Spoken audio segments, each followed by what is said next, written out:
Hi. So ఈరోజు మనం ఇంకొక ఇంపార్టెంట్ టాపిక్ నేర్చుకుంటున్నాం. ఓకే, అదేంటంటే క్యూబ్స్ అండ్ ఏజెస్ కలిపి. సో ఎగ్జామ్కి ఎక్కువ టైం లేదు కాబట్టి అది కన్సర్న్లో ఉంచుకొని, అంటే బేసిక్ లెవెల్ ఆఫ్ ప్రాబ్లమ్స్ ఏవైతే మనం ఎక్స్పెక్ట్ చేస్తామో ఆ టైప్ ఆఫ్ క్వశ్చన్సే చూద్దాం. మరీ డెప్త్కి వెళ్ళి మిమ్మల్ని కన్ఫ్యూజ్ చేసే ఇంటెన్షన్ ఏం లేదు. సో సింపుల్ ప్రాబ్లమ్స్ ఎలా అడుగుతారు క్యూబ్స్లో నుంచి, వాటికి మనం ఎట్లా సొల్యూషన్ ఫైండ్ అవుట్ చేస్తాం అనేది మనం కాన్సన్ట్రేట్ చేద్దాం. ఓకేనా? సి, సో ఇప్పుడు మనం చూద్దాం. బేసికల్గా మనందరికీ తెలుసు క్యూబ్ అంటే ఎలా ఉంటుందో, రైట్? డైస్ కాదండి, ఇది క్యూబ్స్. డైస్కి వేరే సపరేట్ సెషన్ ఉన్నది మనకి. సో మీరు అది చూడండి. డైస్ కోసం అయితే ఇది జస్ట్ క్యూబ్స్. ఓకే, మనందరికి తెలుసు క్యూబ్ బేసికల్గా ఇలా ఉంటుంది. సో వీళ్ళు ఏం చెప్తారంటే మన క్వశ్చన్స్లో ఎక్కువగా అడిగేది ఏంటంటే ఒక బిగ్, ఒక లార్జ్ క్యూబ్ ఉన్నది, ఓకేనా, దాన్ని స్మాల్ క్యూబ్స్గా కట్ చేస్తున్నాడు అంటాడు. ఓకేనా? సో ఒక లార్జ్ క్యూబ్ ఉంటుంది, దాన్ని స్మాల్ క్యూబ్స్ లాగా కట్ చేస్తారు అని అంటాడు మన క్వశ్చన్స్లో. సో అది ఎలా కట్ చేస్తాడు ఏంటని అంటే చూద్దాం. ఫర్ ఎగ్జాంపుల్, ఈ క్యూబ్ యొక్క డైమెన్షన్స్, క్యూబ్ అంటే మనకు బాగా తెలిసింది all sides are equal. Suppose X అనుకోండి, డైమెన్షన్స్ ఎక్స్ అనుకోండి. ఫర్ ఎగ్జాంపుల్, దీన్ని సమ్ ఎన్ పీసెస్ లాగా కట్ చేశాడు ఫర్ ఎగ్జాంపుల్. ఓకే, ఒక్క సైడ్ని నేను అనేది ఎక్స్ డైమెన్షన్. ఇప్పుడు ఎక్స్ డైమెన్షన్ అంటే నేను ఒక ఫేస్ తీసుకుంటున్నా చూడండి మీకు అర్థం అవ్వడం కోసం. ఓకేనా? మీకు అర్థం అవ్వడం కోసం ఇది టాప్ అనుకోండి, టాప్ అనుకోండి. ఇది సమ్ ఎక్స్, ఈ డైమెన్షన్స్ ఎక్స్ అయితే, ఓకే, ఈ డైమెన్షన్ ఎక్స్ ఇప్పుడు. ఓకే, ఈ డైమెన్షన్ ఎక్స్. దీన్ని ఏం చేస్తాడంటే స్మాల్ క్యూబ్స్ లాగా కట్ చేస్తాడు. ఓకేనా?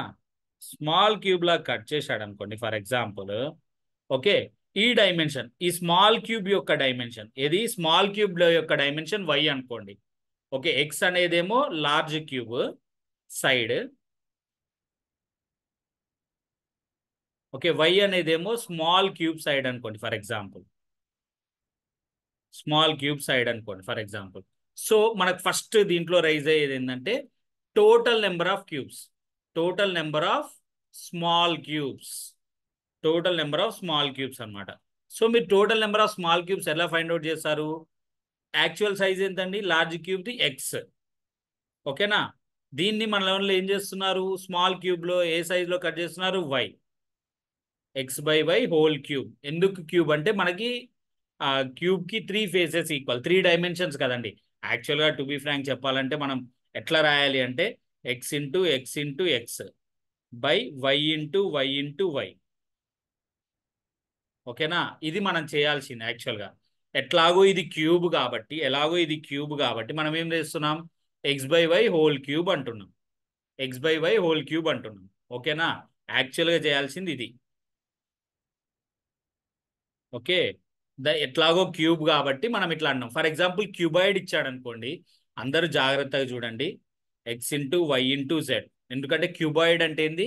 అన్ని డైమెన్షన్స్ కూడా డిఫరెంట్, అంతేనా? A into B into C, ఏది స్మాల్, చిన్న వాటికి. బట్ ఇది మీకు కేసు అడగరు, సో దీనిపైన ఎక్కువ మీరేం పట్టించుకోకండి. ఇది సింపుల్గా ఇది గుర్తుంచుకోండి. X by Y whole cube, X by Y whole cube అంటే large cube dimension for example 5 centimetres అనుకోండి.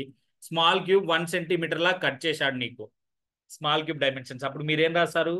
5/1 హోల్ క్యూబ్. అప్పుడు మీరేం రాస్తారు అంటే టోటల్ నెంబర్ ఆఫ్ క్యూబ్స్ ఏమవుతాయి? 5 cube. That is nothing but 125. 125, 125 for example 125. ఓకేనా? ఫర్ ఎగ్జాంపుల్ ఒక large cube ఉన్నది 16 సెంటీమీటర్స్. ఓకే, దాన్ని ఏం చేస్తున్నాడంటే 2 సెంటీమీటర్స్ క్యూబ్స్ లాగా కట్ చేస్తున్నాడు తను. So total number of cubes అప్పుడు ఏమవుతాయి? 16/2 హోల్ క్యూబ్ అంటే 8 క్యూబ్ అవుతుంది. అంతేనా? లార్జ్ క్యూబ్ది స్మాల్ క్యూబ్ది ప్రతిసారి 1 సెంటీమీటర్లనే కట్ చేస్తాడని ఏం లేదు కదా. ఫర్ ఎగ్జాంపుల్ 16 సెంటీమీటర్ దాన్ని 4 సెంటీమీటర్ క్యూబ్స్ లాగా కట్ చేస్తున్నాడు. అప్పుడు ఏం రాస్తారు? 16/4 హోల్ క్యూబ్. ఇది నీకు టోటల్ నెంబర్ ఆఫ్ క్యూబ్స్. జాగ్రత్త, టోటల్ నెంబర్ ఆఫ్ క్యూబ్స్ అంటారు వీటిని. Total number of cubes. 8 cube అంటే ఎంత? 712. సారీ, 512.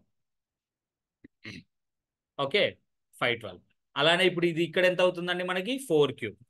అంటే టోటల్ నెంబర్ ఆఫ్ క్యూబ్స్ ఎన్ని అయితే ఇప్పుడు 64 అవుతాయి అనమాట. 64 అవుతాయి. సో ఇది ఫార్ములా. మీరు క్యూబ్స్, నేను ప్యూర్ మళ్ళీ రిపీట్ చేస్తున్నానండి, జాగ్రత్త. ఇది టీఎస్పీఎస్సీ ప్రిలిమ్స్ కోసమే స్పెసిఫిక్గా చేశాం కాబట్టి అందుకోసమే ఇక్కడి వరకే టచ్ చేస్తున్నాను, నేను డెప్త్కి వెళ్ళట్లేను. సో ఒక లార్జ్ క్యూబ్ని చిన్న చిన్న క్యూబ్లా కట్ చేశారు, మీకు డైమెన్షన్స్ ఇస్తే ఇట్లా చేస్తారు మీరు. ఓకేనా? ఇది ఫస్ట్ థింగ్ మనకు తెలియాల్సింది ఏంటంటే టోటల్ నెంబర్ ఆఫ్ క్యూబ్స్ అంటే ఎట్లా ఫైండ్ అవుట్ చేస్తాం, మొత్తం చిన్న క్యూబ్స్ ఎట్లుంటాయి అనేసి. ఓకే, నెక్స్ట్ మనకు వచ్చే క్వశ్చన్స్ ఏంటి అంటే పెయింట్ బేస్డ్ క్వశ్చన్స్ అండి. ఇదే మనకి important. Paint based. Okay, paint based అంటే ఏం లేదు, పెయింట్ వేస్తారు. ఓకే, పెయింట్ వేస్తారు అనమాట. పెయింట్ వేస్తారు, ఒక క్యూబ్ ఉంటుంది, దానికి పెయింట్ వేస్తే ఎట్లాంటి క్వశ్చన్స్ అడుగుతారు చూద్దాం. అందుకోసం మనం ఫస్ట్ ఒక ఇది ఫిగర్ చూడండి, టేక్ ఫర్ ఎగ్జాంపుల్. ఓకేనా? ఇదొక ఫిగర్, ఇదొక క్యూబ్ కదా, మనందరికి తెలుసు ఇదొక క్యూబ్. సో క్యూబ్ ని మీరు చిన్న చిన్న క్యూబ్స్ లా కట్ చేస్తే, ఓకే, స్మాల్ క్యూబ్స్ లా కట్ చేస్తే, ఓకే, మీకు దీంట్లో ఏంటంటే 4 వెరైటీస్ ఆఫ్ క్యూబ్స్ వస్తాయి. గుర్తుంచుకోండి, మీకు ఒక పెద్ద క్యూబ్ ని చిన్న చిన్న క్యూబ్స్ లా కట్ చేస్తే 4 వెరైటీస్ ఆఫ్ క్యూబ్స్ వస్తాయి. 4 వెరైటీస్ ఆఫ్ క్యూబ్స్ వస్తాయి అన్నమాట. ఓకేనా? 4 వెరైటీస్ ఆఫ్ క్యూబ్స్ వస్తాయి. అవి ఏంటియో ఇప్పుడు మనం చూద్దాం. ఓకేనా? చూడు, ఫస్ట్ వెరైటీ ఈ కార్నర్ లో ఉండే చూడండి. సారీ, ఇది ఆల్రెడీ బ్లాక్ కదా, సో నేను కొంచెం డిఫరెంట్ కలర్, అంటే మనం ఇందులో ఏం తీసుకున్నాం, రెడ్ తీసుకున్నాం, ఉపయోగం డార్క్ బ్లూ తీసుకున్నాం ఫర్ టైం బి. ఓకే, పడుతుంది. సో చూడండి, ఈ క్యూబ్ చూడండి, ఇది ఎక్కడ ఉన్నదండి, ఒక కార్నర్ లో ఉన్నది. ఇక్కడ ఈ క్యూబ్ ఏమైతున్నది, మీకు టాప్ లో నుంచి చూస్తే కనిపిస్తుంది, అవునా? ఈ సైడ్ నుంచి చూస్తే కనిపిస్తుంది, ఈ సైడ్ నుంచి చూసినా కనిపిస్తుంది, అవునా? అంటే ఈ క్యూబ్ ఏమైనది, ఈ ఫేస్ ఇవి ఒక ఇప్పుడు మనం ఇంతకన్నా ముందు చూద్దాం. ఒక క్యూబ్ కి ఎన్ని ఫేసెస్ ఉంటాయండి? 6 ఫేసెస్ ఉంటాయి. ఒక క్యూబ్ కి ఎన్ని ఫేసెస్ ఉంటాయి? 6 ఫేసెస్ ఉంటాయి, అవునా? 1 2 3 4 5 అండ్ బాటమ్ 6 ఫేసెస్ ఉంటాయి. ఇప్పుడు ఈ క్యూబ్ ఎన్ని ఫేసెస్ మధ్యలో షేర్ అయిపోయి ఉందండి? ఈ క్యూబ్ ఎన్ని ఫేసెస్ మధ్యలో షేర్ అయి ఉంది? ఈ క్యూబ్ వచ్చేసి మనకి 3 ఫేసెస్ కి షేర్ అయి ఉన్నది. ఓకే, సో 3 ఫేసెస్ కి షేర్ అయిన క్యూబ్ ని మనం ఏమంటామంటే కార్నర్ క్యూబ్ అంటాం. ఆర్ఎల్స్ కొన్నిట్లలో మీకు వర్టెక్స్ క్యూబ్స్ అని కూడా పిలుస్తారండి. బట్ నేనైతే కార్నర్ క్యూబ్ అంటాను, జస్ట్ నేమింగ్ కోసం అంతే. దాని అర్థం ఏంటో తెలియాలి. కార్నర్ లో ఉన్నాయి కాబట్టి వీటిని నేను కార్నర్ క్యూబ్స్ అంటాను. వీటిని నేను, అంటే ఇప్పుడు చూడండి, ఇదొక కార్నర్ క్యూబ్, ఇదొక కార్నర్ క్యూబ్, ఇదొక కార్నర్ క్యూబ్, ఇదొకటి, అలానే కింద కూడా సేమ్ 4 కార్నర్ క్యూబ్స్ ఉంటాయి మీకు, అవునా? 4 కార్నర్ క్యూబ్స్ ఉంటాయి. So corner cubes. So first variety of cubes ఏంటి మనకి? Corner cubes or vertex cubes. ఓకేనా? Corner cubes or vertex cubes. ఇవి ఎన్ని ఫేసెస్ మధ్యలో షేర్ చేయబడి ఉన్నాయి? 3 ఫేసెస్. ఓకే, సో ఒక కార్నర్ క్యూబ్ వచ్చి మీకు జనరల్ గా 3 ఫేసెస్ కి షేర్ అయి ఉంటుంది, అంతేనా? 1 2 అండ్ 3 ఫేసెస్ కి షేర్ అయి ఉంటుంది. Okay, well and good. Next ఇక్కడ ఉన్న క్యూబ్స్ చూడండి, ఇక్కడ నుంచి ఇక్కడ వరకు మీరు ఈ క్యూబ్స్ అబ్జర్వ్ చేయండి. ఈ క్యూబ్స్ ని మనము ఎడ్జి క్యూబ్స్ అంటాం. ఈ క్యూబ్స్ ని మనం ఎడ్జి క్యూబ్స్ అంటాం అనమాట. ఓకేనా? ఈ క్యూబ్స్ ని మనం ఎడ్జి క్యూబ్స్ అంటాం. ఇవి ఎన్ని ఫేసెస్ మధ్యలో షేర్ చేయబడి ఉన్నాయి చూడండి.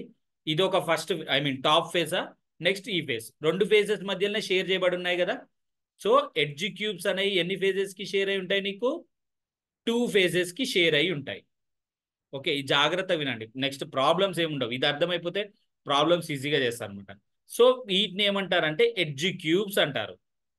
ఓకే, ఈ ఎడ్జి క్యూబ్స్ ఏంటి? 2 ఫేజెస్ మధ్యలో షేర్ చేయబడి ఉన్నాయి. 2 ఫేజెస్ మధ్యలో షేర్ చేయబడి, ఓకేనా? సో ఇప్పటికి కార్నర్ క్యూబ్స్ వచ్చేసి 3 ఫేసెస్ మధ్యలో షేర్ చేయబడి ఉన్నది. ఎడ్జి క్యూబ్ ఇవి వచ్చేసి నాకు 2 ఫేసెస్ మధ్యలో షేర్ చేయబడి ఉన్నది, రైట్? ఇప్పుడు ఈ చూడండి, ఈ క్యూబ్స్ ని మనము ఫేస్ క్యూబ్స్ అంటాం. ఈ క్యూబ్స్ ని మనం ఫేస్ క్యూబ్స్ అంటాం. ఓకే, ఇవి వచ్చేసి మీరు అబ్జర్వ్ చేస్తే ఈ ఈ క్యూబ్స్ ఈ ఫేజ్ నుంచే కనిపిస్తాయి కదా, ఇంకా వేరే సైడ్ నుంచి ఎక్కడి నుంచి కూడా కనిపించవు కదా, కనిపించవు. సో ఫేజ్ క్యూబ్స్ అనే ఎప్పుడు కూడా ఒకటే ఫేజ్ కి షేర్ చేయబడి ఉంటుంది. ఫేజ్ క్యూబ్స్ అనే ఒకటే ఫేజ్ కి షేర్ చేయబడి ఉంటుంది. సో కార్నర్ క్యూబ్స్ అనే 3 ఫేజెస్, ఎడ్జ్ క్యూబ్స్ అనే 2 ఫేజెస్, ఫేజ్ క్యూబ్స్ అంటే వీటిని ఫేజ్ క్యూబ్స్ అంటారు అనమాట. ఇవి ఒకటే ఫేజ్ కి షేర్ చేయబడి ఉంటాయి. నెక్స్ట్ నెక్స్ట్ వచ్చేసి క్యూబ్స్ ఏంటి అంటే సెంటర్, సెంటర్ అంటారు కొంతమంది, కొంతమంది మిడిల్ అంటారు. Centre or middle cubes. Centre or middle cubes అంటే ఏంటంటే మనకు అవి అసలు కనిపించవు, లోపల మధ్యలో ఉంటాయి. ఇప్పుడు ఇట్లా కట్ చేసేసారు, మీకు ఈ సెంటర్ పోర్షన్ కనిపిస్తుందా, ఐ మీన్ కోర్ అన్నాం కాసేపు, ఆ కోర్ పోర్షన్ అనేది కనిపిస్తుందా అంటే సెంటర్లో మధ్యలో ఉండేది కనిపిస్తుందా మీకు, కనిపించవు. కానీ ఇట్లా నువ్వు కట్ చేసినప్పుడు ఏమైపోతుంది, ఓవరాల్గా లోపల వరకు కింది వరకు కట్ కదా. ఇప్పుడు ఇది ఒక కట్ అనుకోండి ఫర్ ఎగ్జాంపుల్, ఓకేనా, ఈ కట్ కింది వరకు వెళ్తుందా, అలానే ఇది కూడా ఒక కట్, ఈ కట్ కూడా కింది వరకు వెళ్తుందా. అంటే ఈ పీస్ తీసుకోండి ఫర్ ఎగ్జాంపుల్, మీరు ఈ పీస్ తీసుకుంటే ఈ పీస్ కింద చాలా పీసెస్ ఉంటాయి కదా, చిన్న చిన్న పీసెస్, అవి మీకు కనిపిస్తాయా, కనిపించవు. బట్ లోపల మాత్రం అవి క్యూబ్స్ లాగా కన్వర్ట్ అయిపోతాయి, బట్ మీకు కనిపించవు. వాటిని centre cubes or middle cubes అంటావు. అవి అసలు మనకి కనిపించవు. Oh okay, can't be seen, can't be seen. Okay, అవి అసలు మనకి కనిపించవు అనమాట. ఇవి ఆ సెంటర్ క్యూబ్స్ అనేవి ఎప్పుడు కూడా కనిపించవు, మధ్యలో ఎక్కడో ఉంటాయి. రైట్, ఇట్లా మీకు 4 వెరైటీస్ ఆఫ్ క్యూబ్స్ ఉంటాయండి. ఓకే, సో ఇప్పుడు మన కాన్సెప్ట్లోకి వద్దాం. ఫర్ ఎగ్జాంపుల్ ఈ క్యూబ్ని నాకు పెయింట్ చేశారు, అన్ని 6 ఫేజెస్ కూడా పెయింట్ చేశాడు. ఓకేనా, ఎక్కడెక్కడన్నా క్యూబ్స్కి 3 ఫేజెస్కి పెయింట్ తగులుతుందండి, కార్నర్ కదా, ఎందుకంటే అవి 3 ఫేజెస్లో ఎక్స్పోజ్ అయ్యాయి. కార్నర్ క్యూబ్స్ ఏమయ్యాయి, 3 ఫేజెస్లో ఎక్స్పోజ్ అయ్యాయి. ఎక్స్పోజ్ అవ్వడం అంటే 3 ఫేజెస్ నుంచి కనిపిస్తున్నది, అంటే ఈ 3 ఫేజెస్ కూడా పెయింట్ పడిపోతుంది కదా, అంతేనా కాదా. ఓకే, సో 3 ఫేజెస్కి పెయింట్ పడే క్యూబ్స్ ఎన్ని ఉంటాయండి మనకి, 3 ఫేజెస్కి పెయింట్ అన్ని ఫేజెస్కి పడే ఉంటాయి. అసలు ఏ క్యూబ్ కన్నా అని ఉన్న 6 ఫేజెస్కి పెయింట్ పడుతుందా, పడదు. ఎందుకంటే మీకు మ్యాక్సిమం నెంబర్ ఆఫ్ ఫేజెస్ కనిపించేవి 3 ఫేజెస్, అది కూడా ఎక్కడ, కార్నర్లో ఉన్న క్యూబ్స్. కార్నర్లో ఉన్న క్యూబ్స్కి మాత్రమే నీకు 3 ఫేజెస్ కనిపిస్తాయి. మిగతా ఏ ఫేజ్కి కూడా, మిగతా ఏ క్యూబ్స్కి కూడా కనీసం 3 ఫేజెస్ కూడా కనిపించవు. So 3 sides paint, 3 faces or ఒక్కోసారి 3 సైడ్స్, సైడ్స్ అని కూడా అంటారు. ఓకే, 3 సైడ్స్ పెయింట్ తగిలినాయి, లేకపోతే 3 ఫేసెస్ పెయింట్ తగిలి ఎక్కడ ఉంటాయి నీకు, కార్నర్ క్యూబ్, కార్నర్లో ఉంటాయి. So corner cubes. ఇంకోటి గుర్తుంచుకోండి, మీరు ఎన్ని పీసెస్గా అయినా కట్ చేయండి ఒక క్యూబ్ని, కార్నర్స్, నెంబర్ ఆఫ్ కార్నర్స్ అనేవి మాత్రం సేమ్ కదా, నెంబర్ ఆఫ్ కార్నర్స్ అనేవి చేంజ్ అవుతాయా, ఎన్ని సో ఇది గుర్తుంచుకోండి, నెంబర్ ఆఫ్ కార్నర్స్ ఎప్పుడు కూడా 8. మీరు 100 పీసులు కట్ చేయండి, 200, ఈ కార్నర్ అనేవి మాత్రం 8 ఉంటాయి. So corner. సో 3 ఫేజెస్కి పెయింట్ తగిలే క్యూబ్స్ ఎక్కడ ఉంటాయి మీకు, కార్నర్లో ఉంటాయి. అలానే 2 ఫేసెస్కి పెయింట్ తగిలే క్యూబ్స్ ఎక్కడ ఉంటాయి, ఎడ్జ్లో ఉంటాయి. ఈ ఎడ్జ్లో ఉండే వాటిని ఎడ్జ్ క్యూబ్స్ అంటారనమాట. సో 2 ఫేజెస్కి పెయింట్ తగిలే క్యూబ్స్ ఎక్కడ ఉంటాయి, ఎడ్జ్లో ఉంటాయి. 1 ఫేజ్కి పెయింట్ తగిలే క్యూబ్ ఎక్కడ ఉంటుంది నీకు, ఫేజ్ క్యూబ్స్. ఓకేనా, ఫేజ్. నో, అసలు పెయింటే తగలన్నది, నో పెయింట్ ఎక్కడ ఉంటుంది, మిడిల్ క్యూబ్స్. అసలు పెయింటే తగలన్నది ఎక్కడ ఉంటుంది నీకు, మిడిల్ క్యూబ్స్. మధ్యలో ఉండే క్యూబ్స్కి అసలు పెయింటే తగలదు అనమాట. ఓకేనా, ఇది మనకి ఎంటైర్ క్యూబ్స్ కాన్సెప్ట్ అనమాట. క్యూబ్స్కి ఎక్కడొక్కడ పెయింట్ తగులుతుంది, పెయింట్ తగలదు అంటే కార్నర్లో ఉన్న క్యూబ్స్ 3 ఫేసెస్ ఎక్స్పోజ్ అవుతాయి కాబట్టి నీకు 3 సైడ్స్కి ఫేజ్, ఐ మీన్ కలర్ తగులుతుంది. ఎడ్జ్లో ఉన్న క్యూబ్స్ 2 ఫేజెస్ ఎక్స్పోజ్ అవుతాయి కాబట్టి 2 ఫేజెస్కి తగులుతాయి. ఇట్లానే ఫేజ్. ఓకే, ఇవి మనకి బేసిక్ ఐడియా. అంటే ఏ క్యూబ్స్కి 2 సైడ్లకి కలర్ తగులుతుంది, ఏ క్యూబ్స్కి 3 సైడ్లు కలర్ తగులుతుంది, ఏ క్యూబ్కి ఒక సైడ్ కలర్ తగులుతుంది, అసలు ఏ క్యూబ్స్కి కలర్ తగలవంటే ఇది మనకి ఎక్స్ప్లెనేషన్. రైట్, ఇప్పుడు ఒక క్యూబ్ తీసుకుందాం. ఇప్పుడు ఒక క్వశ్చన్కి వచ్చామండి. A cube having a side of 6 centimeters is painted red on all 6 faces and then cut into smaller cubes of 1 centimeter each. ఓకేనా, ఫస్ట్ క్వశ్చన్ మీకు ఇందులో నేనే ఇస్తున్నాను, చెప్తున్నాను. Total number of cubes, total number of cubes ఎట్లా find out చేస్తారు చెప్పాను మీకు. అదే యాక్చువల్ క్యూబ్ సైడ్ ఎంత, 6. ఒక్కొక్క క్యూబ్ని స్మాలర్ క్యూబ్స్ డైమెన్షన్స్ ఎంత, 1. Whole cube. So total number of cubes అంటే ఏంది 6 క్యూబ్. ఏమైతే 216. సో 216 క్యూబ్స్ అవుతాయి. So total number of cubes ఏంది 216. Okay, next number of cubes with 3 faces painted or 3 sides painted. Number of cubes with 3 faces painted అన్నాడు అనుకో, మనకు already తెలుసు, మీరు బ్లైండ్గా డైరెక్ట్గా 8 అని రాసేయచ్చు. ఎందుకంటే 3 ఫేసెస్ పెయింట్, ఐ మీన్ కార్నర్లో ఉండే క్యూబ్స్ నువ్వు ఎన్ని విధాలు కట్ చేసుకున్నా ఎన్ని ఉంటాయి, మీకు 8 ఉంటాయి కార్నర్. సో డైరెక్ట్గా రాసేయచ్చు 8 అని. బట్ మీకు ఒకటి చెప్తాను, మీకు అర్థం అవ్వడం కోసం ఇది ఎక్స్ప్లెయిన్ చేస్తున్నాను చూడండి. ఓకేనా, నేను ఒకటే ఫేస్ తీసుకుంటానండి. టాప్ అనుకోండి, ఏదైనా ఒక సైడ్ అనుకోండి, బాటమ్ అనుకోండి, మీ ఇష్టం. ఓకే, మీకు అర్థం అవ్వడం కోసం నేను ఒక ఫేస్ తీసుకుంటున్నాను చూడండి. ఓకే, ఏం చేశారు, 6 సెంటీమీటర్స్ని 1 సెంటీమీటర్ లా కట్ చేశాడంటే మీకు 1 2 3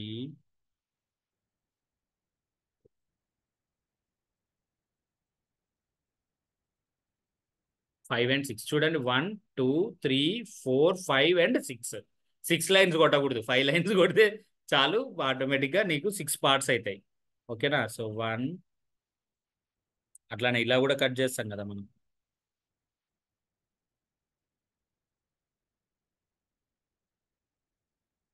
ఓకేనా, ఇది చూడండి ఇప్పుడు 1 2 3 4 5 and 6. ఇది 6 సెంటీమీటర్ని 1 సెంటీమీటర్ లా కట్ చేస్తే నీకు డైమెన్షన్స్ కనిపించడం ఇట్లా కనిపిస్తుందండి. ఓకేనా, ఒక ఫేజ్ 6 పార్ట్స్ లాగా డివైడ్ అయినాయి. సో ఇది ఒక ఫేజ్ అనుకోండి, ఫర్ ఎగ్జాంపుల్ ఒక ఫేజ్ తీసుకున్నాను నేను అర్థం అవడం కోసం. సో మీకు ఆల్రెడీ చెప్పాను, ఇక్కడ ఉండే వాటిని ఏమంటాం మనం, ఇక్కడ ఉండే వాటిని ఏమంటాం మనం, కార్నర్ క్యూబ్స్ అంటాం. ఇక్కడ ఉండే వాటిని ఏమంటాం, మీకు అర్థం అవడం కోసం, ఓకే, కార్నర్ క్యూబ్స్ అంటాం. 8 ఫిక్స్డ్ మీకు తెలుసు, బట్ చెప్తున్నాను. ఈ ఫేజ్లో ఒక ఫేజ్ తీసుకుంటే నీకు ఎన్ని క్యూబ్స్ కనిపించాయండి, కార్నర్ క్యూబ్స్ 1 2 3 and 4. అవునా, 4 కనిపిస్తున్నాయా, రైట్. 4 ఇంటూ టోటల్ ఎన్ని ఫేజెస్ అండి, ఇది 6 ఫేజెస్. ఒక ఫేజే కదా నేను తీసుకుంది, అట్లా ఎన్ని ఫేజెస్ ఉన్నాయి, 6 ఫేజెస్ ఉన్నాయి, బై 3. ఎందుకు 3 రాస్తున్నాను, ఒక కార్నర్ క్యూబ్ 3 ఫేసెస్ మధ్యలో డిస్ట్రిబ్యూట్ అవుతుంది కాబట్టి. ఓకేనా, చూడండి, number of corner cubes in 1 face అర్థం అవడం కోసం. 6 అనేది ఏంది, టోటల్ నెంబర్ ఆఫ్ ఫేసెస్. 6 అనేది ఏంటి, total. Next 3, each corner cube is shared between 3 faces. అందుకోసం ఒక్క కార్నర్ క్యూబ్ 3 ఫేసెస్ మధ్య ఫేసెస్ కి కనిపిస్తుంది కాబట్టి డిస్ట్రిబ్యూట్ అవుతుంది కాబట్టి ఇలా అనమాట. సో ఇప్పుడు ఇది ఏమవుతుంది, 4 × 6 24/3. That is nothing but 8. మీరు ఇది డైరెక్ట్ గా కూడా చేయొచ్చు, బట్ మీకు ఫర్దర్ గా ఇంకా క్లారిటీ రావాలంటే ఇక్కడ మీకు ఇది అర్థమైతే నెక్స్ట్ మనం చేసే మీకు క్లియర్ గా అర్థమవుతుంది.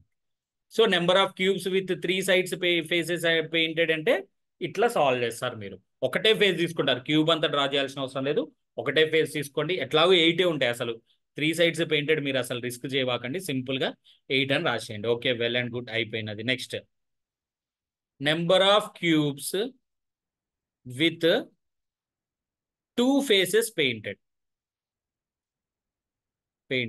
యాక్చువల్గా కార్నర్స్ 8 కాబట్టి డైరెక్ట్ 8 అని చెప్పాను, బట్ మనకి 2 ఫేజెస్ పెయింటెడ్ అని ఎక్కడ ఉంటాయి, ఎడ్జ్ క్యూబ్స్ అంటాం. ఓకే, ఎక్కడ ఉంటాయి ఆ క్యూబ్స్, మనకి ఎడ్జ్ లో ఉంటాయి. అవునా, ఎక్కడ ఉంటాయి మనకి ఆ క్యూబ్స్, ఎడ్జ్ లో ఉంటాయి. ఇవి ఎడ్జ్ క్యూబ్స్ కదా మనకి. ఓకేనా, ఇవి ఎడ్జ్ క్యూబ్స్ కదా. సో ఇవి ఎట్లా క్యాలిక్యులేట్ చేస్తాం, ఇవి వ్యారీ అవుతాయి, అంటే చేంజ్ అయిపోతాయి ఒక్కొక్క ప్రాబ్లంకి ఒక్కొక్కలాగా. సో ఇక్కడ ఎన్ని ఎడ్జ్ క్యూబ్స్ ఉన్నాయి చూడండి, 1 2 3 4 5 6 7 8 9 10 11 12 13 14 15 16. ఎన్ని ఎడ్జ్ క్యూబ్స్ ఉన్నాయండి మొత్తంగా, 16 ఎడ్జ్ క్యూబ్స్ ఉన్నాయి మీకు. అవునా, 16 ఎడ్జ్ క్యూబ్స్ ఉన్నాయి, right. So formula as usual 16, ఇందాక మనకి 4 కనిపించాయి కాబట్టి 4 అని రాశాం. బట్ ఇక్కడ మనకి ఎన్ని కనిపిస్తున్నాయి? 16 కనిపిస్తున్నాయి. అవునా? ఒక సైడ్కి ఎన్ని కనిపించాయి మీకు? 16 కనిపిస్తున్నాయి. Okay, well and good. 16 into total number of faces ఎన్నండి? 6. అంతేనా? ఈ ఫేజ్ లో ఎడ్జ్ క్యూబ్స్ ఎన్ని కనిపించాయి నీకు? 16 కనిపించాయి. ఇంటూ ఎన్ని ఫేజెస్? మొత్తం 6. డివైడెడ్ బై ఎంత రాయాలి మనం ఇప్పుడు? 2. ఎందుకు 2? ఒక ఎడ్జ్ క్యూబ్ 2 సైడ్ల మధ్యలో షేర్ అవుతుంది కాబట్టి, ఎట్లయితే మన కార్నర్ క్యూబ్ 3 సైడ్ల మధ్యలో షేర్ అవుతుందో అట్లానే ఒక ఎడ్జ్ క్యూబ్ 2 సైడ్ల మధ్యలో షేర్ అవుతుంది కాబట్టి డివైడెడ్ బై 2. ఓకేనా? సో 16 6 ఎంత? 96/2. ఎంత అవుతుంది అప్పుడు నాకు? 48. అంటే 48 క్యూబ్స్ ఉన్నాయి, వాటికి 2 ఫేజెస్ కి పెయింట్ తగిలినట్టు. 2 ఫేజెస్ కి పెయింట్ తగిలినట్టు. ఓకేనా? Right. Next third case. Number of cubes with 1 phase painted. ఒకటే ఫేజ్ పెయింట్ తగిలిన్న క్యూబ్స్ ఎన్ని అని అడుగుతున్నాడు ఇప్పుడు మనకి. Number of cubes with 1 phase painted. అసలు 1 ఫేజ్ పెయింట్ తగిలిన క్యూబ్స్ ఎక్కడ ఉంటాయి మనకి? ఫేజ్ క్యూబ్స్ ఈ ఫేజ్ లో ఉంటాయి. అవన్నీ ఉన్నాయి, చూద్దాం. చూడు, 1 2 3 4 5 6 7 8 9 10 11 12 13 14 15 16. అంతేనా? Number of cubes with 3 phases painted ఎన్ని వచ్చాయి మనకి? 6. ఓన్లీ 1 ఫేజ్ పెయింటెడ్ ఎన్ని వచ్చాయి? 16 వచ్చాయి. అవునా? ఎందుకంటే అవి ఫేజ్ లో ఉంటాయి కాబట్టి. సో ఇప్పుడు ఏం రాస్తాం మనం? 16 ఇంటూ 6. ఎందుకు 6? 6 ఫేజెస్ బై 1. ఎందుకు 1? ఈ క్యూబ్స్ ఎక్కడ షేర్ అవ్వవు, ఓన్లీ ఈ ఒక్క ఫేజ్ కే షేర్ అవుతాయి కాబట్టి. సో 16 6 ఎంత? 96. 96. అవునా? So number of cubes with 3 sides painted అంటే డైరెక్ట్ గా 8 అని రాసేయచ్చు. మీకు ఏం క్యాలిక్యులేషన్ అవసరం లేదు. ఇది ఎందుకు చెప్పానంటే మీకు నెక్స్ట్ ఇవి రెండు అర్థం అవడం కోసం ఇది చెప్పాను అనమాట. So number of cubes with 2 sides painted అంటే ఏం రాస్తాం మీరు? 16 ఇంటూ మొత్తం ఎన్ని ఫేజెస్? ఇది ఒకటే ఫేజ్ నేను తీసుకుంది. మొత్తం ఎన్ని ఫేజెస్? 6 phases by 2. ఎందుకంటే ఈ ఎడ్జ్ లో ఉండే రెండు సైడ్లు షేర్ అవుతాయి కాబట్టి బై 2. రిపిటేషన్ ఉండకూడదు కదా మనకి. ఈ క్యూబ్ ని ఇక్కడ ఒకసారి కౌంట్ చేస్తావు, సైడ్కి ఒకసారి కౌంట్ చేస్తావు. ఆ ప్రాబ్లం ఉండకూడదు కాబట్టి బై 2 చేస్తున్నాం. Okay, number of cubes with 1 side painted అంటే ఇట్లా. Okay, next number of cubes with no paint అంటే అసలు వాటికి ఎక్కడ కూడా పెయింట్ అనేది తగలదు. ఎక్కడున్న క్యూబ్స్ కి పెయింట్ తగలదండి మనకి? మధ్యలో ఉన్న క్యూబ్స్ కి పెయింట్ తగలదు. సో మధ్యలో ఉన్నాయి ఎట్లా కౌంట్ చేస్తారు? ఓకే, మీకు నెక్స్ట్ ఫార్ములాస్ కూడా చెప్తాను, బట్ ఫార్ములాస్ కన్నా ఇది తెలుసుకుంటే best. Total minus 3 phases 1 phase 2 phase తీసేస్తే మిగిలేదు అదే కదా. So 8 plus 48 plus 96.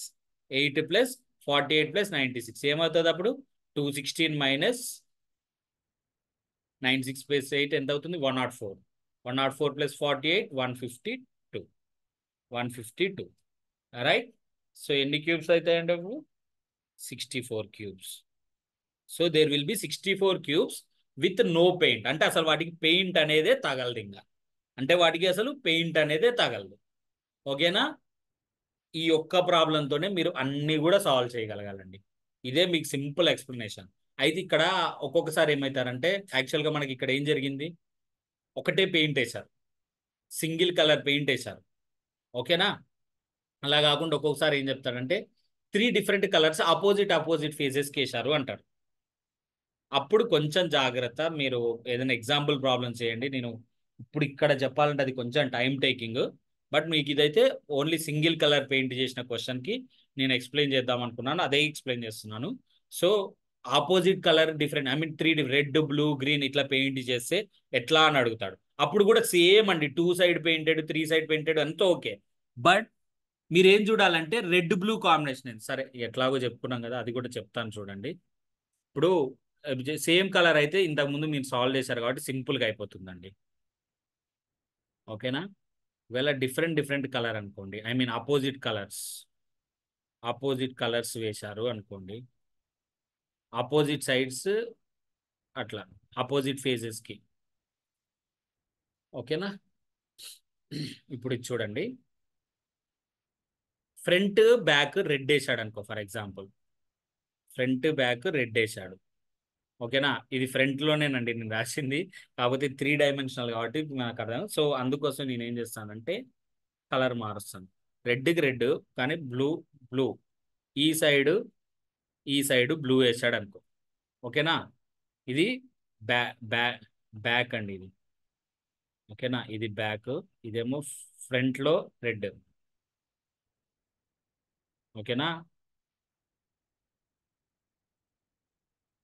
ఒక్క నిమిషం ఫర్ టైమింగ్, ఇంకా క్లియర్గా రాద్దాం మనం డయాగ్రామ్. సరే, ఎందుకు మిమ్మల్ని కన్ఫ్యూజ్ చేయాలి.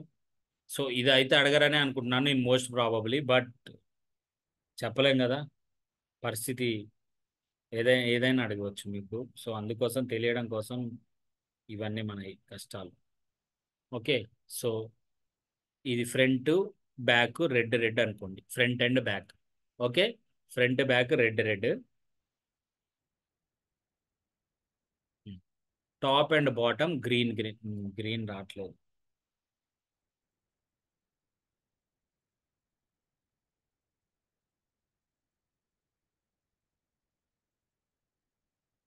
Top and bottom green green వేశాడు అనుకోండి, ఓకేనా. సో మీకు 3 సైడ్ పెయింటెడ్ 2 సైడ్ పెయింటెడ్ ఇప్పుడు ఇవి అడగడండి మనకి. ఎందుకంటే చెప్పనా, ఈ క్వశ్చన్ అడిగినప్పుడు అవి అవుట్ ఆఫ్ ది కంటెక్స్ట్ అయిపోతుంది మనకి. ఇప్పుడు అట్లాంటి క్వశ్చన్స్ అడగడు. మనకి ఏం క్వశ్చన్ అడుగుతాడంటే, ఇప్పుడు అడిగితే how many cubes will have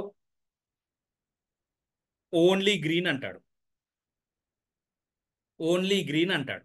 only green అన్నాడు అనుకోండి, ఎక్కడ అసలు ఓన్లీ ఒకటే కలర్ తగిలే క్యూబ్స్ ఎక్కడ ఉంటాయి మీకు? ఫేజెస్లో ఉంటాయి, అవునా. Phase cubes.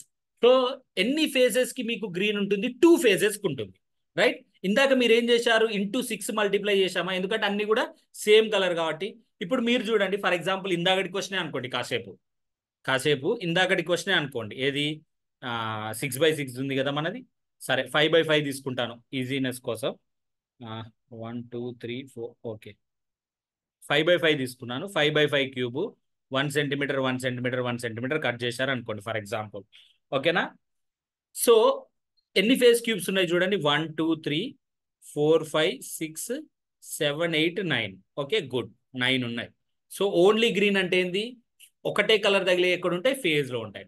So 9 into into ఎన్ని ఫేజెస్ కి గ్రీన్ కలర్ ఉన్నాయండి? 2 ఫేజెస్ కి మాత్రమే గ్రీన్ కలర్ ఉన్నాయి, బై 1. సో ఏమవుతుంది అప్పుడు ఆన్సర్ మీకు? 18 అవుతుంది. ఏమవుతుంది అప్పుడు మీకు ఆన్సర్? 18 అవుతుంది, ఓకేనా. అలాగనే ఓన్లీ బ్లూ అన్నా ఓన్లీ రెడ్ అన్నా సేమ్ ఇంతే. ఓకే, ఇప్పుడు మీకేమంటాడంటే బ్లూ అండ్ గ్రీన్ కలిపి అంటాడు. బ్లూ గ్రీన్ కలిపి అంటాడు, బ్లూ గ్రీన్ కలిపి అంటాడు. సో బ్లూకి గ్రీన్కి ఎన్ని కామన్ ఎడ్జెస్ ఉన్నాయో చూడాలి. సో బిఫోర్ దట్ మనం ఏం చేస్తాం? ఎడ్జ్ క్యూబ్స్ ఎన్ని ఉన్నాయో చూస్తాం, అవునా. ఎడ్జ్ క్యూబ్స్ ఎన్ని ఉన్నాయో చూస్తాం. బట్ కొంచెం జాగ్రత్త. నేను మళ్ళీ చెప్తున్నాను, బ్లూ గ్రీన్ కాంబినేషన్ ఎక్కడెక్కడ ఉంటుందండి? ఇప్పుడు టాప్ సైడ్ కదా, ఈ ఎడ్జ్ లో ఒకటి ఉంటుంది కాంబినేషన్, ఓకేనా. ఈ ఎడ్జ్ లో ఒక కాంబినేషన్ ఉంటుంది, అవునా. అలానే ఈ ఎడ్జ్ ఒకటి, ఈ ఎడ్జ్ ఒకటి, ఇక్కడ ఒక్కటి మాత్రం కొంచెం జాగ్రత్త. ఎన్ని ఎడ్జెస్ వచ్చాయండి మొత్తం? నాకు 4 ఎడ్జెస్ వచ్చాయి. ఏది? బ్లూ గ్రీన్ కాంబినేషన్ తోని, అంతేనా. ఇది కూడా కాదు, సారీ. ఈ బ్లూ సైడ్లు కదా, ఫ్రంట్ బ్యాక్ రెడ్ కదా, సారీ ఈ ఫ్రంట్ బ్యాక్ లైన్లు ఎరేస్ చేయండి. ఇవి బ్లూ గ్రీన్ కాంబినేషన్ ఏంటివి? ఇక్కడ ఎందుకంటే టాప్ అండ్ బాటమ్ కదా, టాప్ అండ్ బాటమ్ కదా, టాప్ బాటమ్ కాబట్టి ఇగో ఇది బ్లూ గ్రీన్, ఇది బ్లూ గ్రీన్. ఎన్ని ఎడ్జెస్ కామన్గా ఉన్నాయండి? 4 ఎడ్జెస్ కామన్గా ఉంటాయి. 4 ఎడ్జెస్ కామన్గా ఉంటాయి. 4 ఎడ్జెస్ కామన్గా ఉంటాయి. ఓకే, మళ్ళీ గుర్తుంచుకోండి. సో 4 ఎడ్జెస్లో ఎన్ని క్యూబ్స్ ఉంటాయి చూడండి. ఒక ఎడ్జ్, ఒక సింగిల్ ఎడ్జ్లో ఎన్ని క్యూబ్స్ ఉన్నాయి మీకు? 1 2 3. 3 క్యూబ్స్ ఉన్నాయి ఒక సింగిల్ ఎడ్జ్లో. ఇంటూ ఇట్లా ఎన్ని కామన్ ఎడ్జెస్ ఉన్నాయి చెప్పండి? 4. 4/2 బై 2 బై 2 వేయాలా వద్దా ఇప్పుడు చెప్పండి నాకు ఇక్కడ. సార్ ఇందాక బై 2 వేసినారు, బాగానే ఉన్నది, వెల్ అండ్ గుడ్. ఇప్పుడు బై 2 వేయాలా వద్దా? ఇక్కడ బై 2 వేయాలా వద్దా? ఇక్కడ బై 2 వేయకూడదు. ఇక్కడ బై 2 వేయకూడదు, ఎందుకంటే నేను ఎట్లాగో ఇందాక లెక్క ఫేజ్ని కన్సిడర్ చేసి చేయలే, డైరెక్ట్గా ఎడ్జెస్ని కన్సిడర్ చేసి చేశాను, అవునా. డైరెక్ట్గా ఎడ్జెస్ని కన్సిడర్ చేసి చేశాను కాబట్టి ఇక్కడ మీరేమి బై 2 చేయాల్సిన అవసరం ఉండదు. సో 3 into 4 ఎన్ని అవుతాయి నీకు? 12 అవుతాయి. 3 into 4 బ్లూ గ్రీన్ కాంబినేషన్ ఎన్ని ఉంటాయి? 12 ఉంటాయి. అలానే బ్లూ రెడ్ కాంబినేషన్ ఎన్ని ఉంటాయి? 12 ఉంటాయి. ఓకేనా? ఇవి కొంచెం జాగ్రత్త. ఇంకోటి ఏముంటాయి? రెడ్ అండ్ బ్లూ కాంబినేషన్ ఎన్ని ఉంటాయి? ఇవి కూడా 12 ఉంటాయి నీకు. ఇవి కూడా నీకు 12 ఉంటాయి. ఇవి కూడా నీకు 12 ఉంటాయి.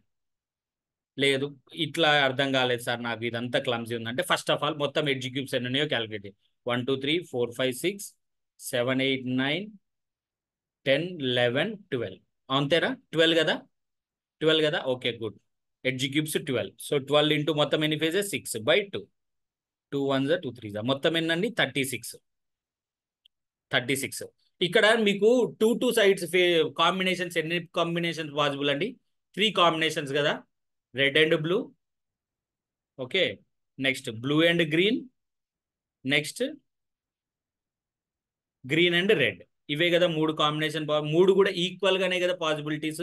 సో 36/3 ఇట్లయినా 12 అంటే ఈచ్ కేస్కి కూడా నీకు 12 ఇట్లయినా ఫైండ్ అవుట్ చేయొచ్చు. ఇట్లా బట్ నా సజెషన్ బెటర్ ఇట్లా ఫైండ్ అవుట్ చేయండి మీరు. సింపుల్ గా కన్ఫ్యూజ్ లేకుండా అయిపోతుంది. Next 3 different colours red green blue అన్నాడు అనుకో, 3 కలర్స్ టచ్ అయ్యాయి అక్కడ కార్నరే. కార్నర్ లో అన్ని కూడా టచ్ అవుతాయి, అన్ని కార్నర్స్ లో కూడా. సో అవి డైరెక్ట్ గా ఎట్లా మీరు 8 అని రాయొచ్చు. ఓకేనా? ఇది ఒక టైప్ ఆఫ్ క్యూబ్ క్వశ్చన్. అయితే ఏమైందంటే మనకి బేసికల్ గా ఆ లార్జ్ క్యూబ్ స్మాల్ క్యూబ్ సైజులు ఏమీ ఇవ్వకుండా లాస్ట్ టైం అంటే మీన్ 2 సార్లు కండక్ట్ చేసిన దాంట్లో ఒకసారి మీకు అబ్జర్వ్ చేసే క్వశ్చన్ పేపర్లో డైరెక్ట్ గా పీసెస్ చేశారు. ఆ number of small pieces sizes అవి ఇవి మెన్షన్ చేశాడు అనమాట. అందుకోసం ఫార్ములాస్ గుర్తుండవు, బట్ ట్రై చేయండి మోస్ట్లీ గుర్తుంచుకోవడం కోసం. ఓకేనా? ఆ ఫార్ములాస్ ఏంటి ఒకసారి చూడండి. ఇవి ఫార్ములా. ఫర్ ఎగ్జాంపుల్ ఏదైనా క్యూబ్ని కానీ ఇట్లా కట్ చేస్తే, okay, for a cube of side n into n painted on all sides which is uniformly cut into smaller cube of dimensions 1 into 1 into 1. Okay, n అంటే ఇందాక అక్కడ ఏమి ఇచ్చారు? 6 కదా. అట్లా అయితే అసలు 0 సైడ్ పెయింటెడ్ ఫార్ములా ఇది n-2 whole cube. 1 side painted 6 into n-2 whole square. 2 sides painted చూడండి రివర్స్ లో వచ్చిన మీకు చూడండి ఇది క్యూబ్ పవర్ అనేది తగ్గిపోతుంది చూడండి. పవర్ అనేది తగ్గిపోతుంది. 6 చూడండి ఇవేంటి 1 సైడ్ పెయింటెడ్, మీకు గుర్తుంచుకోవడం కోసం చెప్తున్నాను. 0 సైడ్ పెయింటెడ్ కి అసలు ఏమీ లేదు. ఈ 6 1 సైడ్ పెయింటెడ్ ఎక్కడ ఉంటాయండి మీకు? 1 సైడ్ పెయింటెడ్ ఎక్కడ ఉంటాయి? ఫేజెస్ లో ఉంటాయి, అంటే 6 ఫేజెస్. 2 సైడ్స్ పెయింటెడ్ ఎక్కడ ఉంటాయి? ఎడ్జెస్ లో ఉంటాయి. ఒక క్యూబ్ కి ఇందాక మనం డిస్కస్ చేసుకోవాలి. ఒక క్యూబ్ కి ఎన్ని ఎడ్జెస్ ఉంటాయి మీకు? 12 ఎడ్జెస్ ఉంటాయి. 6 ఫేజెస్ ఉంటాయి, 12 ఎడ్జెస్ ఉంటాయి. సో 2 సైడ్స్ పెయింట్ తగిలే ఎక్కడ ఉంటాయి? ఎడ్జ్ల దగ్గర ఉంటాయి. సో 12 into n-2 అసలు పెయింట్ తగలని 8. ఇట్లా ఈ ఫార్ములా గుర్తుంచుకోండి. మీకు లాస్ట్ టైం అడిగినప్పుడు ఏమి ఇచ్చారంటే నో సైడ్ పెయింటెడ్ క్యూబ్స్ వచ్చేసి, ఓకేనా, నో సైడ్ పెయింటెడ్ క్యూబ్స్ వచ్చేసి 8. సో మీకు అడిగింది ఏంటంటే last time total number of small cubes అడిగాడు. ఏది మీకు చెప్పాను కదా ప్రీవియస్, నేను క్వశ్చన్ పేపర్స్ కూడా డిస్కస్ చేశాను, చూడండి మీకు ఏమైనా డౌట్ ఉంటే. సో నో సైడ్ పెయింటెడ్ అంటే ఏంది? ఇది అంటే వాడు ఏమి ఇచ్చినట్టు మనకి n-2 whole cube is equal to 8 అని ఇచ్చినట్టు. ఓకేనా? అప్పుడు చూడండి n-2 ఏమవుతున్నది? క్యూబిక్ రూట్ ఆఫ్ 8 కదా. అప్పుడు n-2 ఏమవుతుంది? 2 అవుతుంది. ఓకే, సో n ఏమవుతుంది? 4 అవుతుంది. n 4 అయింది అనుకోండి, టోటల్ నెంబర్ ఆఫ్ క్యూబ్స్ ఏమవుతాయి? 4 into 4 into 4. అప్పుడు ఆన్సర్ ఏమవుతుంది? 64 అవుతుంది. మీకు లాస్ట్ టైం అడిగినప్పుడు ఇట్లా ఇచ్చినాడు. సో ఫార్ములాస్ మీరు ఇంకా తప్పదు, ఏం లేదు, డిసెండింగ్ ఆర్డర్లో రండి. 0 సైడ్ పెయింటెడ్ అంటేనేమో క్యూబ్, 1 సైడ్ అంటేనేమో స్క్వేర్, 2 సైడ్ అంటేనేమో 1 పవర్ 1. 3 సైడ్స్ చెప్పాను కదా, అవి ఎట్లాగో 8 ఉంటాయి, అవి ఎప్పుడు కూడా 8. ఓకే, సో ఇవి మనకి క్యూబ్స్ అండి. మీకు గ్రూప్ 1 ప్రిలిమ్స్కి ఇంతవరకు చూసుకుంటే సరిపోతుంది, రైట్? సో నెక్స్ట్ ఇంకొక టాపిక్ మీకు ఇమీడియట్గా ఇందులోనే డిస్కస్ చేద్దాం ఈ వీడియోలోనే. అవి వచ్చేసి ఏంటంటే ఏజెస్. ఓకే, ఏజెస్, ఎందుకంటే ఇవి కూడా అడగడం జరిగింది ఎగ్జామ్లో. సో ఏజెస్ అంటే ఏం లేదండి, సింపుల్గా కంపారిజనే. ఎట్లా మీరు ఎట్లా కంపేర్ చేస్తారు వాళ్ళ ఏజెస్ని? సో దాంట్లో నుంచి ఎట్లా అవుట్పుట్ తీస్తారు మీరు? సో సింపుల్గా ఏం లేదు, కొన్ని వెరైటీస్ ఆఫ్ క్వశ్చన్స్ తీసుకున్నాను నేను, వీటికి సొల్యూషన్స్ చేస్తాను. ఎట్లా చేస్తున్నాను, ఏం చేస్తున్నాను ఒకసారి చూడండి. సింపుల్గా అర్థమైపోతుంది. సింపుల్, జస్ట్ చూడండి. A person's present age is 1/5 of the age of his mother. Okay, so ఇద్దరు పర్సన్స్ ఉన్నారు, పర్సన్ అండ్ మదర్. ఓకేనా? సో ఇప్పుడు ఏం చెప్తున్నాడు, ప్రెసెంట్ ఏజ్ అని అన్నాడు. సో ప్రెసెంట్ ఏజ్, ఓకేనా? The person's present age is 1/5 of the age of his mother. 1/5 అంటే for example present age mother age X అనుకో, ఆ పర్సన్ యొక్క ఏజ్ ఎంత అవుతుంది? 1/5 ఆఫ్ మదర్ ఏజ్ అంటే x/5. x/5 అవుతుంది, ఎందుకంటే 1/5 ఆఫ్ ఎక్స్ అంటే ఇది ఏంటండి యాక్చువల్గా 1/5 ఆఫ్ ఎక్స్. దీన్ని ఎక్స్పాండ్ చేస్తే మీకు ఏమవుతుంది? x/5 అవుతుంది. అయితే చూడండి next, after 7 years it will be 1/3 of the age of his mother అని అన్నాడు. అంటే 7 years తర్వాతకి ఒక రిలేషన్ ఇచ్చాడు. ఫర్ ఎగ్జాంపుల్ ప్రెసెంట్ ఏజ్ ఈ x/5 ఎక్స్ అయితే, x/5 ఎక్స్ అయితే ఇంకా ఎవరైనా మంచిగా చేయగలం సార్ మేము, మాకు అర్థమవుతుందంటే ఇట్లా కూడా చేయొచ్చు. చూడండి, కన్ఫ్యూజన్ లేకుండా. పర్సనేజ్ మీరేం తీసుకుంటారు? ఎక్స్ తీసుకోండి, మదర్ ఏజ్ 5x తీసుకోండి. ఓకే, ఇది అర్థమైతే ఇది అర్థమైంది, ఇదైనా బెస్ట్. ఇది అర్థమైందంటే బెస్ట్. ఓకే, అయినా కొంతమంది బిగినర్స్ ఉంటారు కాబట్టి వాళ్ళకి అర్థం అవడం కోసం, ఎందుకంటే mother's age son age, mother's age x అయితే సన్ ఏజ్ ఏమవుతుంది అప్పుడు? x/5 అవుతుంది. అదే ఒకవేళ రివర్స్ లో కూడా అనుకోవచ్చు కదా, అంటే మదర్ ఏజ్ సన్ ఏజ్ కన్నా 5 times ఉంటుంది అనే కదా అర్థం. సో ఎక్స్ సన్ ఏజ్ అయితే మదర్ ఏజ్ 5x అవుతుంది. ఏంటి ఇవి? Present ages. ఇది ఇది టైప్ 1 అనుకోండి, అది టైప్ 2 అనుకోండి. అంటే దీంతోనే సేమ్ ఆన్సర్స్. సో మనకి ఎప్పుడు రిలేషన్ ఇచ్చిండు? ఆఫ్టర్ 7 years రిలేషన్ ఇచ్చిండు కదా. ఇప్పుడు మనం ఏం చేస్తామంటే ఆఫ్టర్ 7 years వాళ్ళ ఏజెస్ ఎంత అవుతాయో రాస్తాం. ఆఫ్టర్ 7 years సన్స్ ఏజ్ ఎంత అవుతుందండి? x/5 + 7, అంతే కదా, 7 పెరుగుతుంది. మదర్స్ ఏజ్ ఎంత అవుతుంది? x+7. ఒకవేళ ఇట్లా తీసుకుంటే ఏమవుతుంది? ఇది కూడా x+7, ఇది ఏమవుతుంది? 5x+7. Okay, after 7 years. అయితే ఆఫ్టర్ 7 years వాళ్ళిద్దరి మధ్య రిలేషన్ ఎట్లుందంట? Son's age is 1/3 of the age of his mother. Son's age and the son's age x/5 + 7. This is equal to 1/3 of age of his mother, అంటే 1/3 of x+7 అన్నట్టు. అంతేనా? ఇది son age, ఇది mother age. Son's age is 1/3 of mother age. So x/5 + 7 is equal to 1/3 of x+7. ఇది relation ఇచ్చిండు. Simple గా solve చేయండి, అంతే, ఏం లేదు. ఓకేనా? సాల్వ్ చేసేయండి మీరు. మీరు ఎల్సిఎం ఏదైనా తీసుకోండి, x+35/5, ఏం లేదు. సో సాల్వింగ్ చేస్తున్నాను నేను, అంతే. x+7/3. ఎందుకు ఇక్కడ డైరెక్ట్గా మల్టిప్లికేషన్ కాదు. సో క్రాస్ మల్టిప్లై చేస్తే నీకేమవుతుంది? 3x + 105 is equal to 5x + 35. ఆ 3x ఇటు సెండ్ చేస్తాను, 35 ఇటు సెండ్ చేస్తాను. ఓకే, సో అప్పుడు ఏమవుతుంది? 2x is equal to 70, x is equal to 35 వస్తుంది. x ఈజ్ ఈక్వల్ టు 35 వస్తుంది నీకు. ఓకేనా? x 35. మనకి ఎట్లాగో బై గాడ్స్ గ్రేస్ క్వశ్చన్ అడిగింది కూడా, how old is the mother at present. Present age ఎంత మదర్ది? 35. సో 35 రాస్తాం. 35 ఎట్లా డైరెక్ట్గా వచ్చేసింది కదా, సో 35 రాస్తాం. ఓ ఫర్ ఎగ్జాంపుల్ ఈ ప్రాబ్లం చూద్దాం. ఇప్పుడు ఆఫ్టర్ 7 years ఇది కదా ఏజ్. ఆఫ్టర్ 7 years రిలేషన్ ఏంది? Sons age is 1/3 of mother age. 1/3 of 5x + 7. 1/3 of 5. ఇప్పుడు 3 ఇటు సైడ్ వస్తుందా? మల్టిప్లై అయితే ఏమవుతుంది? 3x + 21 is equal to 5x + 7 అవుతుంది. 5x + 7 అవుతుంది, అవునా? సో ఇప్పుడు కూడా ఏమవుతుంది? 2x is equal to 14. ఏం లేదు, 3x అటు సైడ్ పంపిస్తున్నా, 7 ఇటు సైడ్. x ఏమవుతుంది అప్పుడు? నాకు 7 అవుతుంది. మనకి అడిగిన question how old is the mother at present. Present mother age ఎంత? 5x. అంటే ఏమవుతుంది? 5 × 7 35. సో ఇట్లా అయినా తీసుకోండి, ఇట్లా అయినా తీసుకోండి, ఎవరికి ఏది అర్థమైతే అది చేయండి సింపుల్గా. సో ఏజెస్ అంటే ఏం లేదు, కంపారిజన్. సో ఎక్కువ ఏమో ఆలోచించవాకండి, సింపుల్గా కంపేర్ చేయడం. Next, Suraj is younger than Rohit by 6 years. If the ratio of their ages is 3:5, find the age of Rohit. Okay, younger than అంటే మీనింగ్ ఏంటంటే ఇద్దరి మధ్యలో డిఫరెన్స్ అనే కదా. యంగర్, ఓకే, యంగర్ అంటే చిన్నవాడు. Next younger than by difference 6 years, అవునా? Okay, వాళ్ళ ఏజెస్ యొక్క రేషియోస్ ఏంటి? 3:5. అంటే ఒకళ్ళ ఏజ్ 3x, ఇంకొకళ్ళ ఏజ్ 5x. ఎవరిది? సూరజ్ ఏమో 3x, రోహిత్ ఏమో 5x. ఎందుకంటే Suraj is younger than Rohit కదా. So 3x and 5x. Okay, difference in age is equal to difference in ratio. అంటే మీన్ రేషియో 3:5.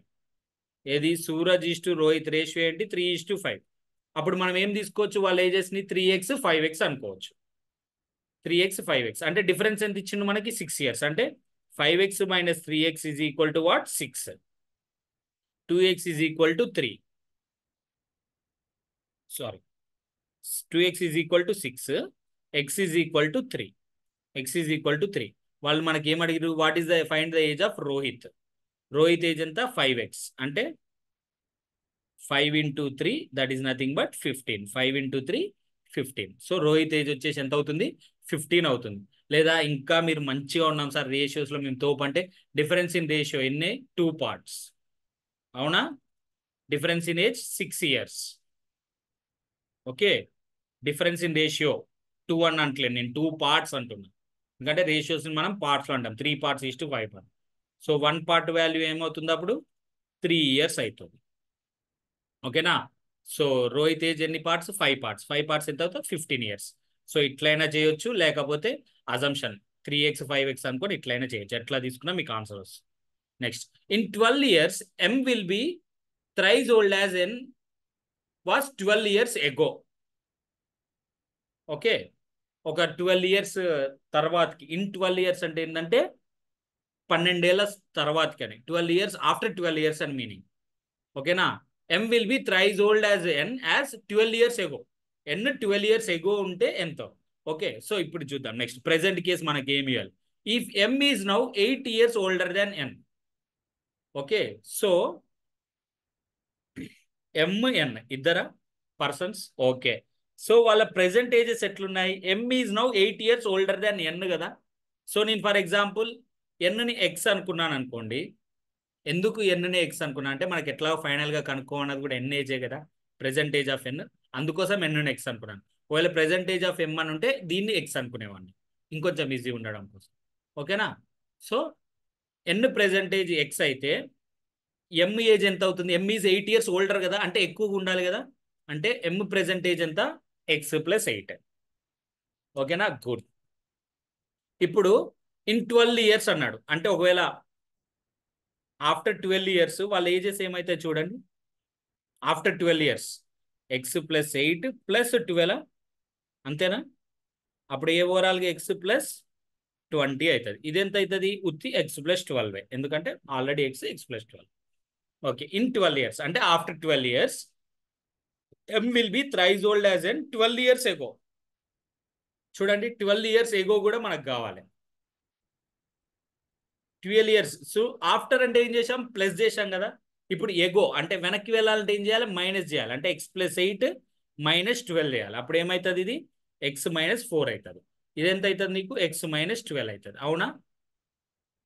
12 years ago ఇది. ఓకే, ఇప్పుడు చూడండి మనకి in 12 years m will be thrice old as 12 years తర్వాతకి m age 3 times as n 12 years ago.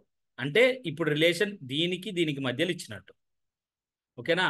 ఈ value వచ్చేసి 3 times of ఈ value అంటున్నాడు. అంటే x + 20 is equal to 3 times of x - 12. x + 20 is equal to 3 times of x - 12. Okay, so అప్పుడు ఏమవుతుంది? ఇది x + 20 is equal to 3x - 36. 36 అటు side వెళ్ళి x ఇటు వస్తే ఏమవుతుంది?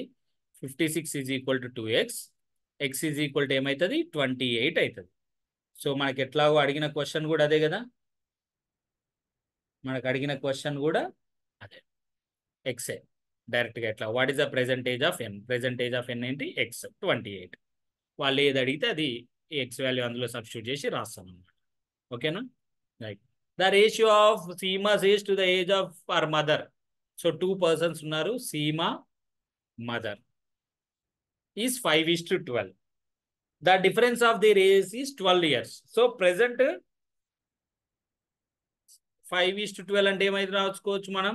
5x and 12x అనుకోవచ్చు. డిఫరెన్స్ ఎంత? 21 years అంట. అంటే 12x - 5x is equal to 21. అంతేనా? 7x is equal to 21, x is equal to 3. Okay, అప్పుడు ప్రెసెంట్ ఏజ్ ఏమైతే నాకు 15, 36 అవుతాయి. సబ్స్టిట్యూట్ చేసినాను అంతే. What will be the ratio of CMOS age and her mothers age after 3 years? ఇది present. After 3 years వాళ్ళ age ఏమవుతాయి? సీమాది వచ్చేసి 18, 15 + 3 18. మదర్ది వచ్చేసి ఎంత అవుతుంది? 36 + 3 39. సో అప్పుడు ఏమవుతుంది? 18:39 అవుతుంది. 18:39 అవుతుంది. రేషియో ఏమవుతుంది? 3 6 3 13. రేషియో ఎంత అవుతుంది నాకు? 6:13 అవుతుంది. సో ఇంకో 3 సంవత్సరాల తర్వాత వాళ్ళ రేషియో 6:13. డిఫరెన్స్ సేమ్ ఉంటుందండి.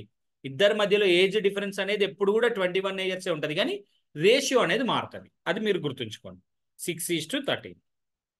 Right. The age of a man is 3 times of his sun. Okay, man and his son ఇద్దరు ఉన్నారు కదా. ఓకే, సో ప్రెసెంట్ కేసు ఏమంటున్నాడు వాడు? ఏమి ఇవ్వకుండా తినే ఇట్లా ఇచ్చినానంటే ప్రెసెంట్ అని తీసుకుంటామండి. సన్ ఎక్స్ అని మనకేం అడిగిన ప్రెసెంట్. సరే ఎట్లయినా సన్ ఎక్స్ అనుకుందాం, చిన్న వాల్యూని అనుకుందాం better. Man is 3 times of his sun కదా, అప్పుడు ఏమైతే 3x. 6 years ago the man was 7 times as old as his son was at that time. Okay, so 6 years ago అన్నాడు కదా, కొంచెం గ్యాప్ పెట్టుకోండి ప్రెసెంట్కి, ఎందుకంటే ఒకవేళ క్వశ్చన్ మొత్తం చదవకముందే మనం ప్రెసెంట్ రాస్తాం కదా. సో అందుకోసం కొంచెం ఒక లైన్ రాసుకునేటట్టు పెట్టుకుంటే మీకు బెటర్ ముందే రాసేటప్పుడు. సో 6 years ago వాళ్ళ ఏజ్ ఏమవుతుంది? 3x - 6 అవుతుంది మ్యాన్ దగ్గర. సన్నది ఏమవుతుంది? x - 6. అవునా? అప్పుడు చూడండి, the man was 7 times old as his son at that time. అప్పుడు ఏజ్నే కంపేర్ చేశాడు, రెండు కూడా అప్పుడు ఏజ్నే కంపేర్ చేశాడు. So man is, man age, ఇది మ్యాన్ ఏజ్ కదా, man age is 7 times of his son age. So 7 times of his son age. Son age ఎంత? సో ఇప్పుడు చూడండి, 3x - 6 is equal to 7x - 42. అవునా? Okay, good. సో ఈ 3x it side ఏం చేస్తున్నా, 4x is equal to 36. x is equal to ఏమని వచ్చింది నాకు? 9 వచ్చింది. మనకు అడిగింది ఏంది? Present age of man. Present age of man ఎంత? 3x అంటే 3 × 9 27. So present age of man వచ్చేసి 27 years. Okay, right.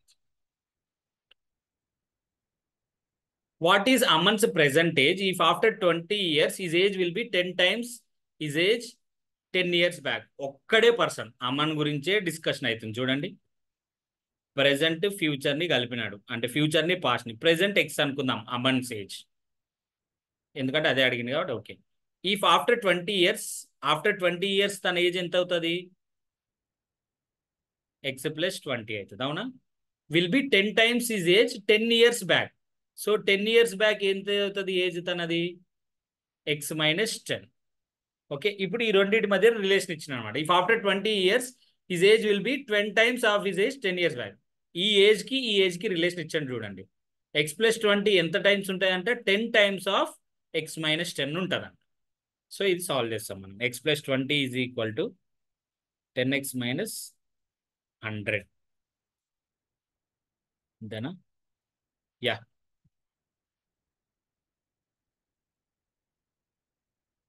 Okay. Okay, so ఇప్పుడు చూడండి, x ఇట్ సైడ్ పంపిస్తా, దీన్ని ఇట్ సైడ్ పంపిస్తా. ఓకే, సో ఏమవుతుంది? 9x ఈజ్ ఈక్వల్ టు 120 అవుతుంది. x is equal to 120/9. 3 టేబుల్లో ఉన్న 40/3. 40/3 మిక్స్డ్ ఫ్రాక్షన్ వస్తుంది, ఇయర్స్ అండ్ మంత్స్లో వస్తుంది. 13 years, 13 1/3 years అవుతుంది మీకు. మీరు ఇది కరెక్ట్ చూస్తే 13 years 4 months అవుతుంది. 13 years 4 months. ఆ మంత్స్ ప్రెసెంట్ ఏజ్ ఏమవుతుంది? 13 years 4 months అవుతుంది. 13 years 4 months అవుతుంది. Okay, Nisha is 15 years elder to Romi. Okay, Nisha Romi ఇద్దరు ఉన్నారు present. Okay, Nisha is 15 years older to Romi కదా, అంటే రోమి ఎక్స్ అనుకుంటే నిషా ఏమవుతుంది నాకు? x + 15 అవుతుంది. ఈ 5 years ఎగో, 5 years ఎగో ఏమవుతాయి వాళ్ళ ఏజెస్? ఇందులో నుంచి 5 తీసేస్తే x + 10 అవుతుంది. ఇది ఏమవుతుంది? x - 5 అవుతుంది. Nisha was 3 times as old as Romi. So రెండు కూడా same. So X plus 10, Nisha age is 3 times of Romi, X minus 5. Then find Nisha's present age ఎంత అన్నాడు. So X plus 10 is equal to 3x minus 15. ఇప్పుడు ఏమవుతుంది నీకు 2x ఈజ్ ఈక్వల్ టు